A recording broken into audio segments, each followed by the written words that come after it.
Olá, meus amigos. Vou entrar direto na história da nossa brasileirinha de hoje, tá? Ela fala o seguinte: Olá, querida Vânia e seus adoráveis ouvintes, todos bem? Espero realmente que sim. Acompanho o seu canal desde o ano passado e gosto muito da dinâmica dos vídeos e das experiências aprendidas com seus inscritos. Hoje tomei coragem para contar minha história, que soa mais como um desabafo, mas me sentirei mais leve após mostrar minhas considerações a pessoas que verdadeiramente entendem como me sinto. Vale salientar que acho seu conteúdo muito importante para mostrar os prós e contras da instituição, assim como qualquer outras, que aparentemente nesta em especial há mais coisas negativas que as pessoas preferem não acreditar ou não falar sobre, e eu não compreendo por quê. Irei falar sobre coisas que descobri a respeito da igreja, minha experiência com ela e meu atual relacionamento com um membro desta religião. Eu não tenho preconceito com nenhuma religião. Sou apenas cristã e sigo a Cristo, não uma placa de igreja ou uma religião. Me darei o nome fictício de Sabrina. Ela escolheu o nome mais lindo do mundo, né, para mulheres. Claro, né, minha filhota, né, Sabrina. Sou uma garota autista de 19 anos. Conheci a igreja em meados de 2018. Sempre fui uma pessoa de poucos amigos, dentre eles 3 que eram SUD. Desses 3, havia uma garota que era filha do bispo e pediu para que ele me desse uma bênção de saúde para me curar do autismo e da ansiedade generalizada. Eles colocam óleo sobre a cabeça do enfermo, fazendo uma oração de cura. Isto foi feito comigo, mas eu sabia que não daria em nada, pois tanto o autismo quanto a ansiedade são transtornos, logo não tem uma cura, e sim a diminuição ou a frequência diminuída dos sintomas, que sempre podem aparecer inesperadamente. Portanto, sempre se lembrem de não serem capacitistas conosco e achar que só estamos assim porque Deus nos castigou ou porque estamos em pecado e por isso não quer nos curar.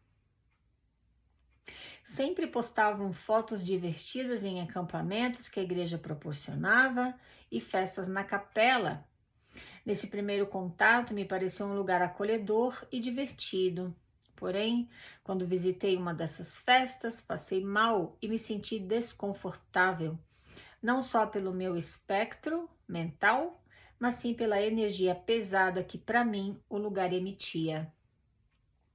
Frequentei o seminário em 2 anos diferentes, onde conheci as missionárias. Não tenho o que dizer sobre elas, não me insistiam para me batizar e até viramos amigas, mesmo depois de terem voltado cada uma para o seu país e estado. Mas os missionários pareciam bastante apressados quanto a isso. Me deram um livro de Mórmon com umas páginas marcadas para que eu lesse e pediram para eu fazer uma oração perguntando se a igreja e o livro são verdadeiros. É a velha técnica, né? Fiz conforme o pedido em uma madrugada e não senti absolutamente nada, mas confesso que estava curiosa para saber o que aconteceria na entrevista para o batismo e quais perguntas seriam feitas. Então respondi que senti uma paz no coração, como eles falaram que iria acontecer. O senhor de idade, que foi meu entrevistador, me perguntou 3 coisas: se eu matei alguém, se eu fiz sexo antes do casamento e se eu era lésbica. Na última delas, fiquei em choque, pois assassinato e sexualidade estavam no mesmo patamar. E não compreendi o porquê disso ser tão importante para me batizar. Achei que Deus amasse a todos, como sempre acreditei. Depois da entrevista, ele me deu um passe livre para me batizar, já que eu não era e não havia feito nenhuma dessas coisas. exceto na parte da sexualidade. Sou bissexual, mas aparentemente isso não foi revelado a ele no momento, pois disseram que Deus revelava a ele caso alguém estivesse mentindo na entrevista. Além do que, perguntas sobre sexo é muito pessoal, a menos que seja um médico. Ninguém deveria ter esse tipo de informação de outra pessoa. Obviamente, não me batizei. Em 2020, na pandemia, conheci meu atual namorado pela internet. Conversamos e começamos a namorar. Ele é SUD desde nascença, batizado aos 12 anos, porém não frequenta. Na verdade, ele quase não vai à igreja, mas ainda assim não sai de casa aos domingos. Sua mãe e irmãos são da mesma religião, não são da mesma religião, diferentemente do pai e toda a família por parte do pai, como os avós, alguns primos e tios. Uma das coisas que me fez deixar de assistir à igreja, tá? Foi por causa de um desses 3 amigos que citei acima. Em uma das aulas, ele contou que Deus havia castigado os descendentes de Caim com a pele escura. Esse foi o fim da picada para mim. Falar que as pessoas negras não frequentavam a igreja anos atrás por causa de um assassinato que nada teve a ver com elas. Não há outra palavra para descrever isso a não ser racismo puro e supremacia branca. Inclusive, uma garota negra recém-batizada deixou de fazer parte após essa aula com essa informação chocante e horrível a respeito da sua história. Voltando um pouco ao assunto sobre meu namorado, eu realmente admiro muito esse rapaz, que sempre ajuda os animais de rua, é romântico e tem ótimos assuntos para conversar. E ainda por cima respeita meus transtornos mentais. Foram essas coisas que me fizeram gostar bastante dele. Porém, algumas coisas me deixam meio incomodada, como por exemplo, ele conversa raramente com o bispo, mas ainda assim já conversou sobre o que fazíamos enquanto casal. Sou autista, mas gosto de contato físico, então gosto de abraçá-lo e beijá-lo como qualquer casal apaixonado. Esse bispo disse que beijos apaixonados, olha só, podem levar a desejos sexuais e, como consequência, quebrar a lei da castidade. Posso estar equivocada, mas para mim, beijos são beijos e eu não consigo ver maldade nisso, por mais que eu tente pensar sobre. Bom, obviamente, isso não durou muito e continuamos a nos tratar com amor e carinho, sem malícias. Ele também me mostrou parte da sua bênção patriarcal, dizendo que ele teria filhos.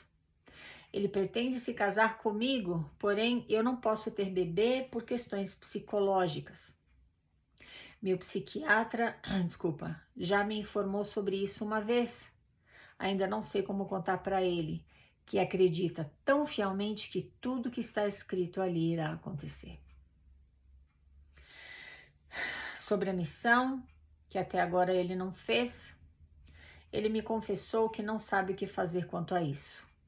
Não sabe se vai ou se fica e principalmente não sabe se a igreja é verdadeira de fato. Ele nunca mais retomou o assunto por ser um gatilho para ele. E também não perguntei mais sobre essa questão. Mas isso me deixou muito preocupada e eu não sei o que fazer para ajudá-lo, pois ele também já falou que nunca acreditaria na Bíblia por suas diversas alterações e que o livro de Mórmon é mais recente, contendo poucas mudanças. De acordo com minhas pesquisas em fontes seguras, não acho que 3.000 alterações sejam poucas, mas devo ser realista em dizer que a Bíblia teve muito mais.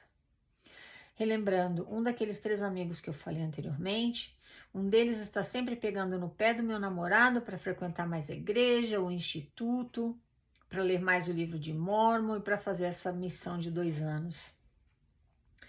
Mas, querida Vânia, é nítido que algo o deixa desconfortável. Ele está começando a suspeitar que este ambiente não é honesto. Ele não é um membro ativo, acho que posso chamá-lo de SUD não praticante. Você teria algum conselho ou dica para mim nessa situação?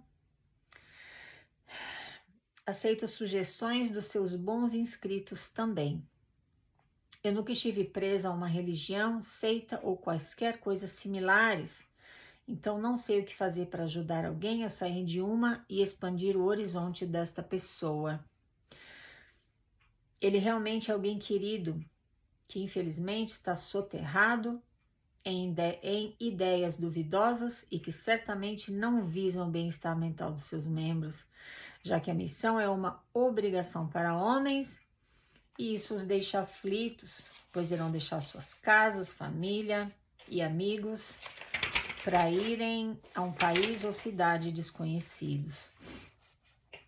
Esta é minha longa história, amada Vânia. Obrigada por me ouvir e ler meu relato. Um beijo carinhoso para você e seus espectadores. Que a sua entidade sagrada na qual você crê abençoe muito. Abraços. Um grande abraço para você também, viu, minha querida? Você se expressa tão bem. Você se expressa muito bem. E obrigada por colocar de uma forma tão clara aqui a tua experiência com a igreja, as coisas que você aprendeu sobre ela. Você argumenta de uma forma muito inteligente e muito lógica. E você também sabe respeitar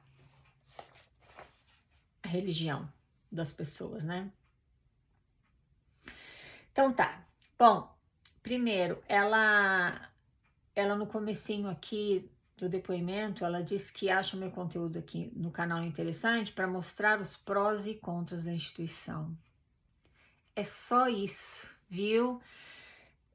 Eu sei que muitas pessoas me interpretam mal e de forma errônea, dizendo que eu tô aqui falando mal da igreja. Sempre que alguém me manda alguma coisa falando, alguma experiência em que elogiam coisas a respeito da igreja, eu leio para você aqui, eu comento, eu já falei para você aqui várias vezes que é claro que a igreja tem coisas boas, mas o problema é que ela não é aquilo que ela diz ser. Então eu acho importante, né, quando você conhece uma religião, uma igreja, ou você já frequenta há tanto tempo, você precisa conhecer. Eu acredito que é um direito teu conhecer aquele ambiente no qual você está engajado. Então, eu trago aqui os prós e os contras, mas eu sempre falo, né, que a decisão tem que ser sempre tua, de se filiar ou não, de permanecer ou não. Então, a nossa querida aqui, ela entende exatamente as minhas intenções aqui, né, neste canal, viu? Ela fala que ela é cristã e segue a Cristo, não uma placa de igreja ou uma religião.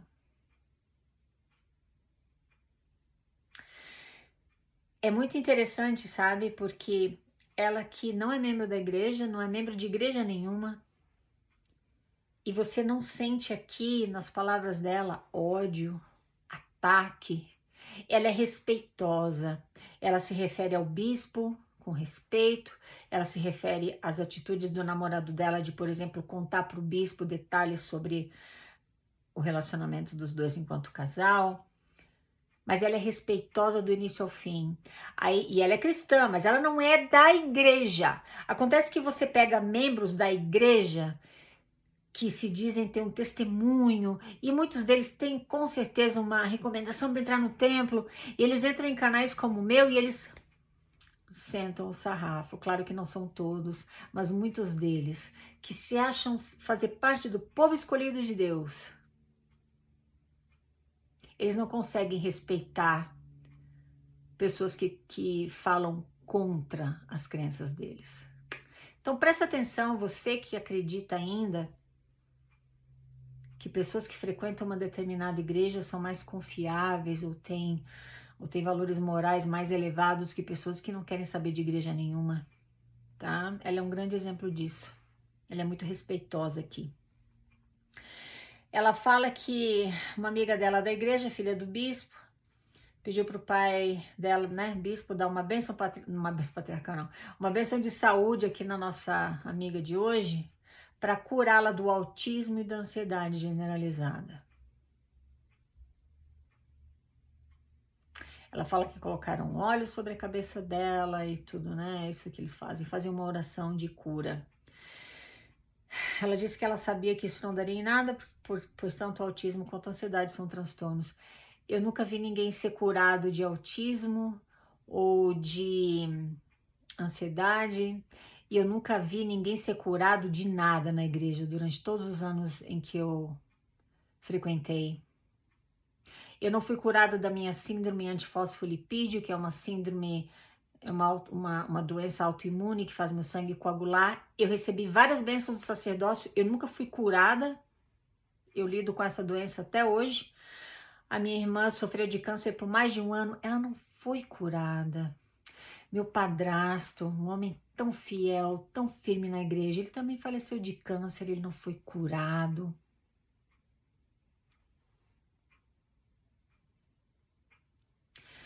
Então, querida, nem do autismo, nem da ansiedade, nem de nada, ninguém é curado. Pelo menos, se alguém chegar para mim e falar, não, peraí, mas o pastor lá da minha igreja, ou o portador do sacerdócio da igreja mórmon tal, colocou, ai, não é igreja mórmon, né, igreja de Jesus Cristo nos últimos dias, me esqueci, tá tudo bem. Aí tem que brincar um pouquinho, tá, porque senão fica muito pesado aqui para mim. Mas se alguém chegar para mim e falar que foi curado, então eu gostaria de escutar essa experiência. Eu gostaria de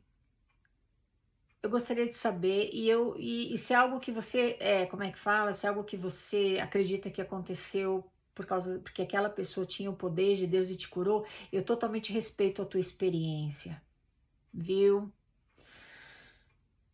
Mas eu, enquanto membro da igreja, nunca vi ninguém ser curado de absolutamente nada através de uma bênção de saúde do sacerdócio. Pois é, mas aí, se a pessoa melhora, se sente bem, se sente melhor depois da bênção, né? Se recupera daquela doença, seja lá qual for. Ah, foi a bênção do sacerdócio, tá tudo bem. Mas se não funciona, se a bênção do sacerdócio não serve para nada, ah, mas aí você tem que entender que é a vontade de Deus, é o plano dele para essa pessoa. Então, para que bênção do sacerdócio, para começar? E, bom, tudo bem. Eu não vou entrar muito fundo nessa história, mas toma cuidado com alguns charlatões da fé que te prometem bênçãos de cura. Cuidado, principalmente se você tem que pagar, viu? Então tá. E é importante, né? Ela fala aqui pra gente tomar cuidado para não achar que só estamos assim, porque ela tá se referindo agora ao autismo e ansiedade dela, tá? E achar que só estamos assim porque Deus nos castigou ou porque estamos em pecado e por isso não quer nos curar. Cuidado com igrejas que falam para você que tem coisas que acontecem contigo porque você está em pecado, exatamente como ela fala aqui. Ou você não está tendo fé suficiente para ser curado ou curada. Toma cuidado, porque se você adora um Deus vingativo, que se você pisa na bola, agora ele vai te dar uma doença para te ensinar uma lição, eu não quero ter nada a ver com um Deus deste. Para mim, o Deus do cristianismo tem que ser um Deus de amor, de perdão, de aconchego, um Deus que trataria um filho dele melhor do que eu, como mãe, trataria um filho meu. Porque eu sou uma simples mortal, mas eu jamais castigaria um filho meu com algo tão doloroso por ele não estar, como é que ela fala aqui? Por ele estar em pecado. Então eu espero de um Deus de amor, amor. E não castigo, mas isso sou eu. Então cuidado quando você frequenta uma igreja, como na igreja mórmon, por exemplo, se tá dando tudo errado na tua vida, ixi, cuidado, né? Alguma coisa você tá fazendo de errado, ou tá pecando por ação, ou pecando por omissão. Agora, se você é aquele membro tão bom, você tem um chamado de status e tá sofrendo o cão, ah, mas é porque Deus está testando a tua fé. Dissonância cognitiva, já conversamos sobre isso. Eles sempre vão manipular a maneira como você pensa e a maneira como você vê as coisas que acontecem na tua vida. Lembra do modelo Byte, sobre o qual nós conversamos? O modelo Byte, Steve Hassan, ele trata deste modelo no livro dele, Combatendo Seitas de Controle Mental. Tá aí na descrição de todos os vídeos o nome dele e do livro.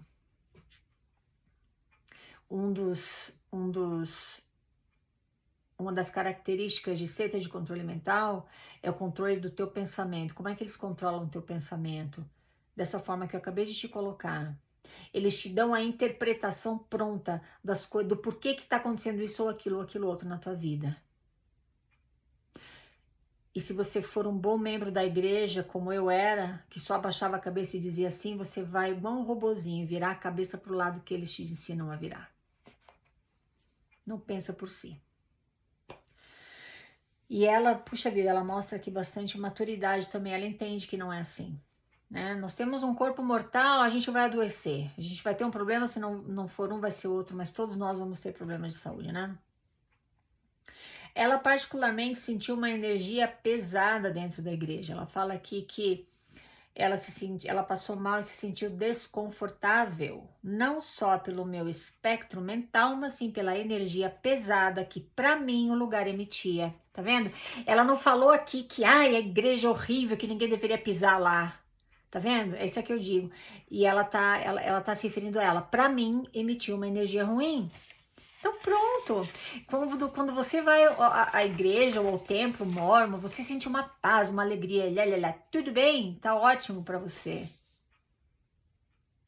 Mas se alguém se sente mal como essa querida da história, respeita as pessoas que olham para a tua igreja e falam, isso aí não serve para mim não, ou não serve mais para mim. Você deveria respeitar. Então, seja lá qual for o lugar que você vai, se você está buscando uma religião, se você não se sente bem, você tem mais é que sair fora, né? Tá. Aqui de novo aquela mesma tática dos missionários. Pediram para ela fazer uma oração, perguntando se a igreja e o livro de Mormon são verdadeiros, e eles falaram para ela que ela ia sentir uma paz no coração. Se ela perguntasse, confesse, sem duvidar. Ai, meu pai, que loucura. E ela disse que ela queria ver como ia ser a entrevista batismal. Ela é muito esperta, cara. Ela é muito esperta, adorei. Ela disse que ela falou para eles que sentiu uma paz. Então, opa, eles devem ter ficado super animados. Essa aí vai ser batizada, né? Eles gostam de fazer assim com o dedo. Para comemorar o batismo. E aí ela foi para a entrevista batismal. Ela disse que foi um senhor de idade, eu não sei quem foi, né? Que entrevistou. Mas fez 3 perguntas para ela. Se ela cometeu assassinato, se ela teve relações sexuais, porque ela é solteira, e se ela era lésbica. Por isso que eu falo para você aqui, lei da castidade está no mesmo patamar que assassinato para a Igreja Mormon. Se eu não me engano, o presidente Kimball, no Milagre do Perdão, eu acho que é nesse livro que eu li, que eu nunca mais esqueci, ele disse, presta atenção aqui comigo, ele disse que ele preferia ver a filha dele ser enterrada viva do que vê-la perder a virtude. Engraçado, né? Isso não dá uma diminuída aí no sacrifício expiatório de Cristo, será?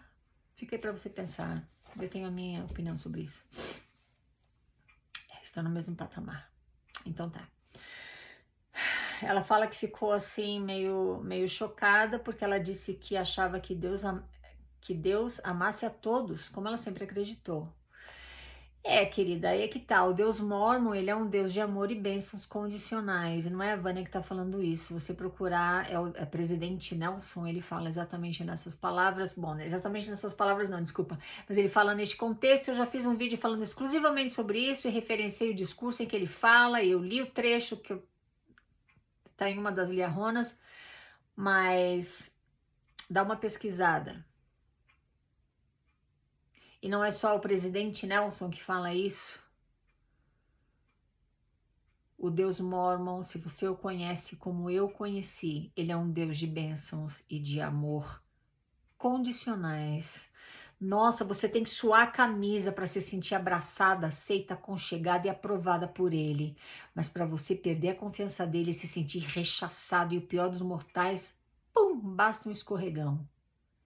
Agora, tudo de bom que você fez não vale nada. Agora você precisa ser excomungada, desassociada ou passar por período probatório, perde os privilégios como membro da igreja. É um amor extremamente frágil e extremamente abusivo. O relacionamento de um membro da Igreja de Jesus Cristo nos últimos dias com o Deus Mormon, esse relacionamento é extremamente abusivo, porque você nunca é boa o suficiente para ele. Bom,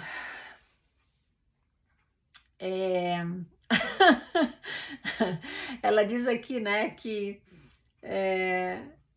ele deu para ela o passe para ela se batizar, o passe livre para ela se batizar. Ela passou na entrevista batismal e ela diz que disseram que Deus revelaria, né, ao entrevistador caso alguém estivesse mentindo na entrevista. Ela disse que aparentemente isso não foi revelado a ele no momento, o fato dela ser bissexual e talvez outros detalhes sexuais da vida dela.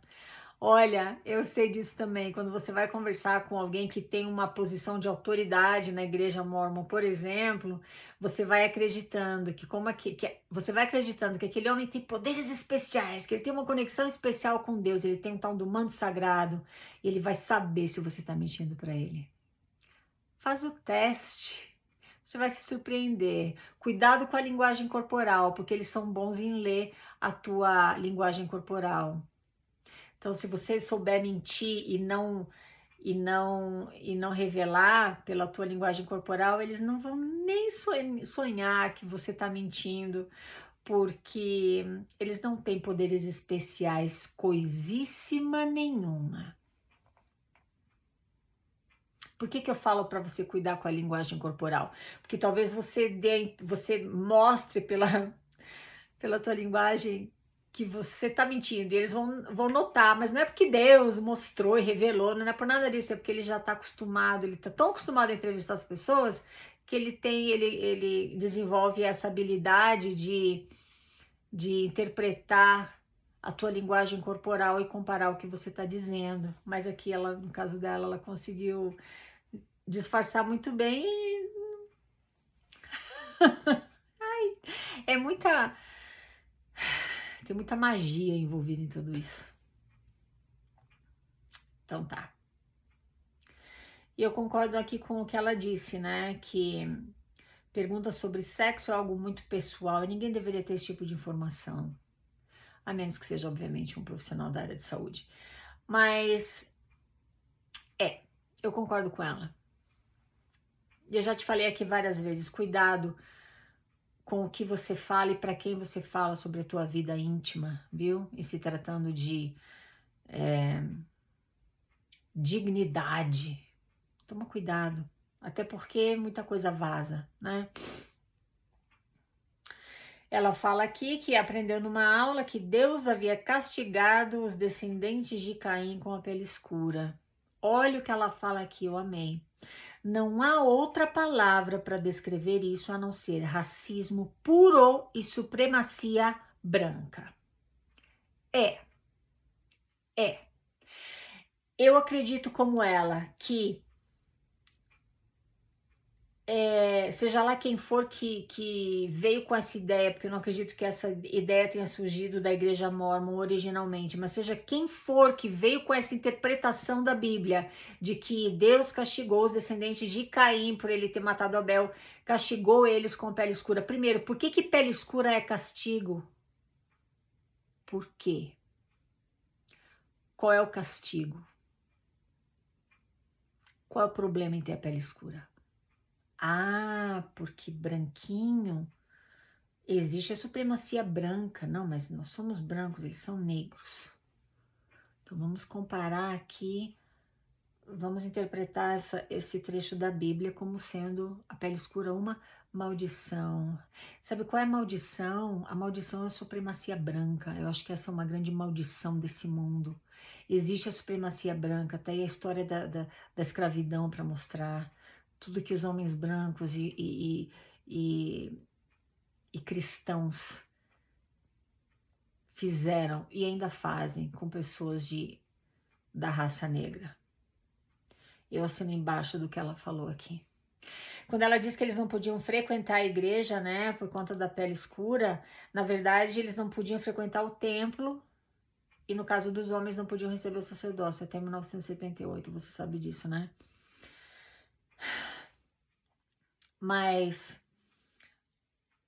pessoas que trabalharam, fizeram missão antes de 1978, eles eram treinados, quando estavam no Brasil, por exemplo, eles eram treinados antes de dar as palestras e batizar as pessoas, eles eram treinados a perguntarem sobre a descendência delas.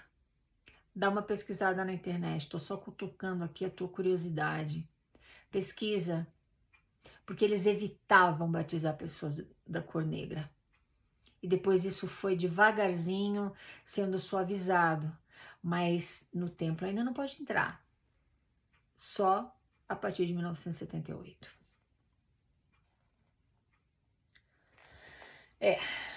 Aí ela diz aqui, né, que o bispo... porque ela não é da igreja, né? O rapaz é da igreja. Eles querem que o rapaz vá para a missão, obviamente, né?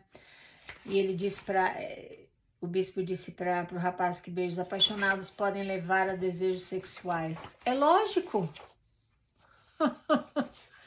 É lógico. Isso é... A mãe natureza criou a gente assim. E como consequência quebrar a lei da castidade. Agora ele já convenceu o rapaz que, olha... E não só rapaz, mas os jovens, eles falam isso, né? Eles ensinam que toma cuidado com os beijos e tal, porque... né, pode levar a desejos sexuais, não pode levar, vai normalmente levar a desejos sexuais, mas a quebra da lei da castidade não é algo que você simplesmente vai cair como se você não tivesse como controlar isso, você tem como controlar isso. E eu também sei por experiência, porque eu namorei fora da igreja e eu me casei virgem aos 24 anos de idade. Então você tem todo o poder de decidir o que você quer fazer. Não é algo assim que você morre de medo, né? Ai, então tá. Ela comenta aqui sobre a bênção patriarcal dele, que fala na bênção dele que ele vai ter filhos. E ela diz que ele quer casar com ela, mas que ela não pode ter bebê, né? Por razões de saúde. E ela diz que o namorado dela acredita fielmente que tudo que está escrito naquela bênção patriarcal vai acontecer. Na minha bênção diz que eu teria muitos e muitos filhos. Aí o que aconteceu? Eu tive minha filha, fui diagnosticada com essa síndrome antifosfolipídio que eu te contei. Quem me conhece aqui, me acompanha, sabe que eu passei por problemas de saúde sérios, quase vim a falecer no parto da minha filha, durante o parto dela. Tá, tive ela. Aí os médicos falaram que eu não podia mais engravidar. Engravidei do meu filho, tive meu filho. E a médica falou, agora a gente tem que então cortar aí as trompas, porque senão tu vai deixar teu marido aí viúvo com filhos, porque teu corpo não vai conseguir. Bom, tudo bem. Aí quando aconteceu isso, que eu tive esse ultimato dos médicos, eu fui conversar com... se não me engano, o presidente da estaca na época, e falei sobre isso. Tá, mas aí na bênção patriarcal fala muitos e muitos filhos. Bom, a resposta, se você foi membro da igreja ou você já sabe qual foi. Vânia, as bênçãos que estiverem na tua bênção patriarcal, as bênçãos que não se cumprirem nessa vida, irão se cumprir no milênio. Eles sempre vão ter resposta para tudo. Ai, meu Deus, que loucura! O meu padrasto, ele foi patriarca da Estaca Florianópolis nos últimos anos de vida dele. Ele dizia que existia assim um esquema para eles seguirem na hora de dar a bênção. Então ele falava praticamente as mesmas coisas para todo mundo, uma coisa diferente aqui, outra diferente ali, mas ai, que judiação. Eu tô rindo porque dá pena, sabe? Essa é mais uma ferramenta que a igreja usa para convencer as pessoas de que elas estão no lugar certo, na única igreja verdadeira. Então tá. Inclusive, se você tiver alguma experiência, você que está assistindo, se quiser mandar para a gente uma bênção patriarcal tua, manda que eu leio aqui e comento, se você me permitir, porque aquilo ali não tem nada de sagrado também, viu? Eu não sei se eu tenho alguma cópia minha em algum lugar aí, porque eu joguei tudo fora que tinha da igreja, mas se eu encontrar a cópia da minha, eu leio aqui para você também, é muito engraçado. Tá, tudo bem. Ela fala aqui da Bíblia e do livro de Mórmon, né? Que a Bíblia já sofreu várias alterações, a gente sabe disso. E o livro de Mórmon, eu acreditava que o livro de Mórmon é o livro mais correto da face da Terra. O livro de Mórmon não sofreu alterações doutrinárias, não. Bom, eu vim a aprender há não muitos anos atrás, também já fiz um vídeo falando sobre isso, que o livro de Mórmon já sofreu desde século XIX até agora, ele já sofreu em torno de 3.400 alterações doutrinárias. E virão mais por aí, porque eles vão tirar os versículos preconceituosos que estão lá no livro de Mórmon, chamando os lamanitas, ou seja, as pessoas de pele escura, de preguiçosos e repugnantes. Isso vai desaparecer do livro de Mórmon, vai deixar de ser doutrina, porque hoje é doutrina. Que os nefitas eram brancos e formosos, isso também é doutrina e vai desaparecer do livro de Mórmon, tá? Então ele já sofreu mais de 3.400 alterações doutrinárias, mas não acredita na Vânia, pesquisa, encontra, tá? Aí ela fala aqui pra mim, né, que ele é um membro... Ele não é um membro ativo da igreja, mas ele, pelo jeito aqui, está sendo pressionado a fazer missão e tudo mais, e seguir ali, seguir os padrões da igreja. Ela pergunta se eu tenho algum conselho ou dica para dar ela nessa situação. Ela fala que eu não sei o que fazer para ajudar alguém a sair de uma religião ou seita, né? E expandir o horizonte dessa pessoa. Querida, a primeira coisa que eu tenho para te dizer em relação a isso é que eu particularmente acredito que esse é um processo que não acontece de fora para dentro, acontece de dentro para fora. Ou seja, eu não acredito que você vai ser uma fonte externa de expansão do horizonte dele. Isso é uma coisa que ele vai precisar buscar e trabalhar nisso. Ele vai ter que expandir o próprio horizonte dele, tá? O que você poderia fazer, na minha opinião só, é conversar com ele sobre diferentes perspectivas, diferentes formas de ver algumas coisas em relação à igreja. Só como ferramentas que ele pode usar para expandir o próprio horizonte, se for do interesse dele. Como, por exemplo, você fala aqui que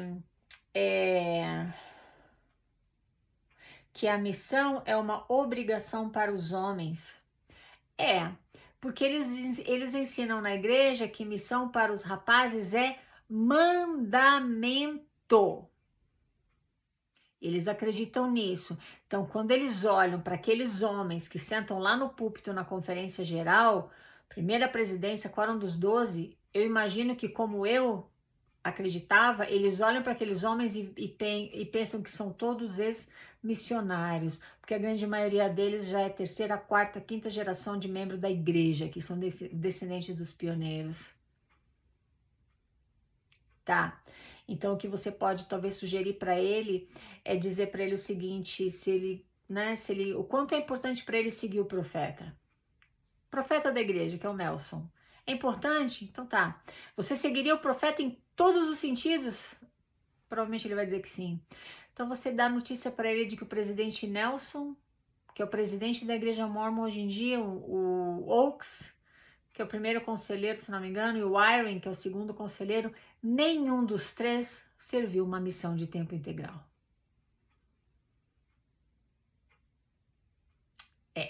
Então isso é uma coisa que você pode dizer a ele. Você quer seguir o exemplo do profeta? Então, ele não fez missão de tempo integral e olha aí, ele é o presidente da igreja, então por que você tem que servir? Ah, mas é mandamento. Por que não foi mandamento para ele? E para nenhum dos três? E o Monson, que é o o presidente da igreja anterior ao Nelson, que faleceu, ele também não fez missão de tempo integral. Os 3 fizeram faculdade, 2 na área de negócios, um na área de cardiologia, o outro na área de direito. Então essa é uma dica que eu posso te dar aqui, que você está me pedindo. Eu usaria isso como argumento com toda certeza. Porque eles foram muito inteligentes, eles não pararam, perderam tempo, 2 anos, nem pensar, 2 anos são 4 semestres de faculdade, não perderam tempo com isso. Então quem sabe teu namorado tem interesse em seguir o exemplo do profeta e vai fazer faculdade para prover para a família, ao invés de parar 2 anos, depois voltar com uma mão na frente e outra atrás e sofrer a pressão de que agora tem que se casar, porque senão vai quebrar a lei da castidade, com certeza. Casar no templo. E agora os problemas financeiros começam a aparecer. Tá? Então tá, é isso. Você que assistiu ou escutou este vídeo, dá algumas opiniões para ela, dá algumas dicas. Diga o que você acha que ela pode fazer, viu? Para ajudar o namorado dela a talvez expandir os próprios horizontes a partir das sugestões que ela pode fazer para ele, viu? E respeita sempre. Eu acho muito bacana a maneira como ela se referiu a tudo isso, com tanto respeito, com tanta maturidade. Não é falta de respeito falar a verdade, e é para isso que a gente está aqui. É isso. Muito obrigada por me escutar, meus queridos. Falamos na próxima. Tchau, tchau.